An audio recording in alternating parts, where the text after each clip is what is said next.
تاریخ اسلام کے سنہری اوراق جب پلٹتے ہیں تو ایک ایسا نام چمکتا ہوا دکھائی دیتا ہے جو بہادری، جرت اور غیرت کی علامت بن کر ابھرتا ہے۔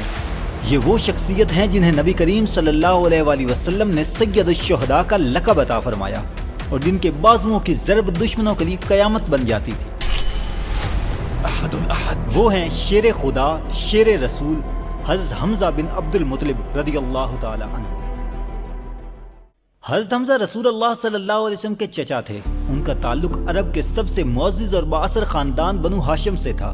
آپ کا رشتہ صرف چچا کا نہیں تھا بلکہ آپ رسول اللہ صلی اللہ علیہ وسلم کے رضائی بھائی بھی تھے، کیونکہ آپ دونوں نے ایک ہی کنیز سویبہ کا دودھ پیا تھا۔ بچپن ہی سے حضرت حمزہ اپنی بہادری اور جسمانی طاقت کی وجہ سے مشہور تھے۔ انہیں عرب میں ایک بہترین تیر انداز اور شکاری مانا جاتا تھا۔ شکار اور نیزہ بازی ان کے خاص شوق تھے، جن کی وجہ سے ان کی پہچان قریش میں بہت ہی نمایاں تھی۔ ایک دن نبی کریم صلی اللہ علیہ وآلہ وسلم خانہ کعبہ کا طواف کر رہے تھے کہ قریش کے سردار ابو جاہل نے آپ کی شان میں گستاخانہ کلمات کہے۔ رسول اللہ صلی اللہ علیہ وسلم نے صبر کیا اور خاموشی اختیار فرمائی، لیکن ایک عورت نے یہ سارا منظر اپنی آنکھوں سے دیکھا۔ جب حضرت حمزہ شکار سے واپس آئے تو اس عورت نے ابو جاہل کی گستاخی کا سارا واقعہ انہیں سنا دیا۔ یہ سن کر حضرت حمزہ کا خون کھول اٹھا۔ وہ سیدھا خانہ کعبہ پہنچے جہاں ابو جاہل اپنے ساتھیوں کے ساتھ بیٹھا تھا۔ حضرت حمزہ نے غصے میں آ کر اپنی کمان زور سے ابو جاہل کے سر پر دے ماری، جس سے خون بہنے لگا۔ پھر انہوں نے بلند آواز سے اعلان کیا، محمد کی توہین کرتے ہو؟ سن لو، آج سے میں بھی ان کے دین پر ہوں، اگر ہمت ہے تو میرے سامنے آؤ۔ یہ سن کر قریش سکتے میں رہ گئے اور کسی نے ان کے سامنے آنے کی ہمت نہ کی، کیونکہ وہ سب حضرت حمزہ کی طاقت اور غصے سے واقف تھے۔ ان کے بعد حضرت حمزہ نبی کریم صلی اللہ علیہ وآلہ وسلم کی خدمت میں حاضر ہوئے اور اسلام قبول کر لیا۔ حضرت حمزہ کے اسلام قبول کرنے کے بعد مسلمانوں کی طاقت میں بڑا اضافہ ہوا۔ ان کا ایمان لانا کفر کے سرداروں کے لیے ایک بہت بڑا دھچکا تھا۔ اس سے پہلے مسلمان، خاص طور پر کمزور افراد، قریش کے ظلم کا شکار تھے، لیکن اب حضرت حمزہ جیسے طاقتور اور بااثر شخص کی موجودگی نے انہیں ایک نیا حوصلہ دیا۔ ان کی حمایت کی وجہ سے ابو جاہل اور دیگر کفار مسلمانوں کو کھلے عام تنگ کرنے سے گھبرانے لگے۔ جب مسلمانوں کو مدینہ کی ہجرت کرنی پڑی تو حضرت حمزہ بھی ان کے ساتھ شامل تھے۔ مدینے میں انہوں نے مسلمانوں کی پہلی باضابطہ جماعت اور طاقت کی بنیاد رکھنے میں کلیدی کردار ادا کیا۔ آپ نے مدینے میں اسلامی ریاست کے دفاع کے لیے بہت سے چھوٹے بڑے دستوں میں حصہ لیا اور دشمنوں کی سرگرمیوں پر نظر رکھی۔ آپ کے اسی کردار نے مسلمانوں کی پہلی بڑی جنگ بدر کے لیے تیار کیا۔ جنگ بدر اسلام اور کفر کے درمیان پہلی بڑی مارکہ آرائی تھی۔ قریش مکہ کے 1000 سپاہی پوری تیاری کے ساتھ آئے، جبکہ مسلمانوں کی تعداد صرف 313 تھی۔ اس جنگ میں حضرت حمزہ کا جوش اور ولولہ دیکھنے والا تھا۔ جنگ کی شروعات میں قریش کے 3 سردار عتبہ بن ربیعہ، شیبہ بن ربیعہ عتبہ کا بھائی اور ولید بن عتبہ کا بیٹا نے مقابلے کے لیے للکارا۔ ان کے مقابلے میں پہلے انصار کے چند نوجوان نکلے، اوف بن حارث، معوذ بن حارث، عبداللہ بن رواحہ، یباز کے مطابق ایک اور انصاری۔ لیکن قریش سرداروں نے کہا کہ ہمارا انصار سے کوئی جھگڑا نہیں، ہم اپنے قریشی ہمسر چاہتے ہیں۔ تب رسول اللہ صلی اللہ علیہ وآلہ وسلم نے اپنے خاندان کے 3 افراد کو آگے بھیجا، حضرت عبیدہ بن حارث بن عبد المطلب، حضرت حمزہ بن عبد المطلب، حضرت علی بن ابی طالب۔ جب یہ نوجوان میدان میں اترے تو حضرت حمزہ نے اپنی تلوار کے ایک ہی وار سے شیبہ بن ربیعہ کو واصل جہنم کر دیا۔ اس شاندار کارنامے نے مسلمانوں کے حوصلے بلند کر دیے اور کفار کے دلوں میں خوف پیدا کر دیا۔ اسی جنگ میں دیگر مشرکین بھی آگے بڑھے اور شدید جنگ شروع ہو گئی۔ روایت میں آتا ہے کہ جنگ کے دوران حضرت حمزہ کی تلوار ٹوٹ گئی تو رسول اللہ صلی اللہ علیہ وآلہ وسلم نے انہیں ایک اور تلوار عطا فرمائی، جس کے ساتھ انہوں نے بے مثال بہادری کا مظاہرہ کیا۔ پوری جنگ میں حضرت حمزہ نے دشمنوں کو پست کرتے ہوئے مسلمانوں کو فتح دلانے میں اہم کردار ادا کیا۔ جنگ بدر میں مسلمانوں کے ہاتھوں عبرتناک شکست نے قریش کے غرور کو خاک میں ملا دیا۔ اس شکست کا سب سے بڑا صدمہ انہیں اپنے بڑے بڑے سرداروں کی موت سے ہوا، جو زیادہ تر حضرت حمزہ اور حضرت علی کے ہاتھوں مارے گئے تھے۔ ان سرداروں میں مکہ کی سب سے بااثر خاتون ہند بن عتبہ کے والد عتبہ، بھائی ولید اور چاچا شیبہ بھی شامل تھے۔ ہند کا دل اپنے خاندان کے ان شاہ سواروں کے غم اور انتقام کی آگ میں جلنے لگا۔ اس نے وہیں دل ہی دل میں یہ عہد کر لیا کہ وہ حضرت حمزہ سے اس کا بدلہ ضرور لے گی اور روزانہ اپنے گھر میں اپنے باپ اور بھائی کا ماتم کرتی اور انتقام کی قسم کھاتی۔ جب جنگ بدر میں شکست کے بعد مکہ کے لوگ دوبارہ منظم ہوئے تو انہوں نے بدر کا بدلہ لینے کی ٹھان لی۔ قریش نے ایک بڑی فوج تیار کی جس میں 3000 جنگجو شامل تھے۔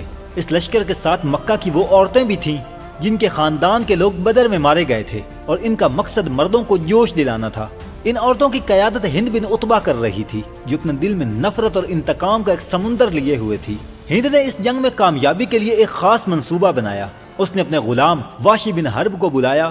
واشی حبشی نسل غلام تھا اور نیزہ پھینکنے میں اسے بے مثال مہارت حاصل تھی۔ اس کا نشانہ کبھی خطا نہیں جاتا تھا۔ ہند نے اسے یہ پیشکش کی کہ اگر تم جنگ احد میں میرے باپ کے قاتل محمد کے چچا حمزہ کو قتل کر دو تو میں تمہیں آزاد کر دوں گی اور تمہیں سونے چاندی سے بھی نوازوں گی۔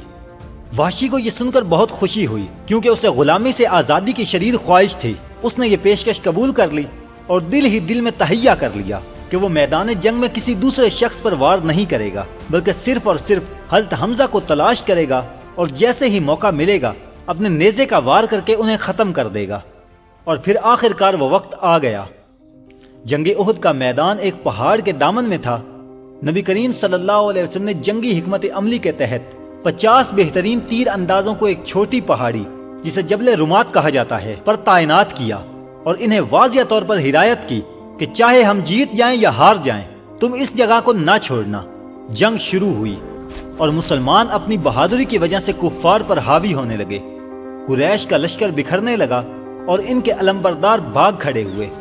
جب تیر اندازوں نے دیکھا کہ مسلمان کفار کے پیچھے بھاگ رہے ہیں تو ان میں سے اکثر نے یہ سوچا کہ جنگ جیت لی گئی ہے، اور غنیمت جمع کرنے کے لیے وہ اپنی جگہ چھوڑ کر نیچے آ گئے۔